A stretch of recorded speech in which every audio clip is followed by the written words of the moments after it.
அகில இந்திய அளவிலே லாரிகள் வேலை நிறுத்தம். கரூர் மாவட்டத்தை பொறுத்தவரை சுமார் 2200 லாரிகள் வேலை நிறுத்தத்திலே கலந்து கொண்டு இன்றைய ஓடாமல் நிறுத்தப்பட்டிருக்கின்றன. பல ஆயிரக்கணக்கான தொழிலாளர்கள் வேலையிலிருந்து நிற்கின்றார்கள்.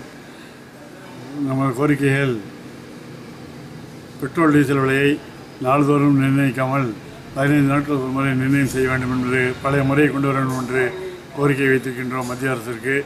அதுபோல் இன்சூரன்ஸ் பிரிமியத்தையும் அவர்கள் கடுமையாக உயர்த்தி விட்டார்கள், அதையும் குறைக்க வேண்டும் என்ற கோரிக்கையும், சுங்கவரி சாவடிகளெல்லாம் சில முடிந்திருக்கின்ற நிலையிலும் கூட அதை தொடர்ந்து நடத்தி கொண்டிருக்கின்றார்கள், அவைகளையும் மூட வேண்டும்.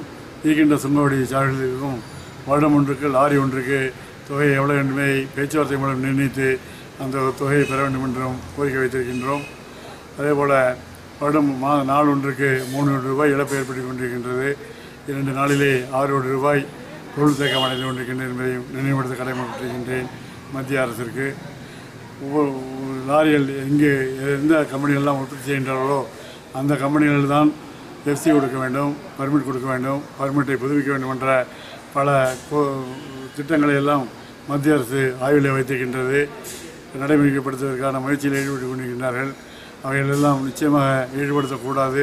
பழைய முறையே வட்டார போக்குவரத்து அலுவலர்கள் மூலமாகவே இதை நடைபெற வேண்டும் என்ற கோரிக்கையும் நாம் வைத்திருக்கின்றோம். அவர்கள் வைத்திருக்கின்ற திட்டத்தை அவர்கள் நிறைவேற்றக்கூடாது, செயல்பாட்டு கொண்டு வரக்கூடாது என்ற கோரிக்கையும் கரூர் மாவட்ட லாரி உரிமை சங்கத்தின் சார்பாக கேட்டுக்கொள்கின்றோம்.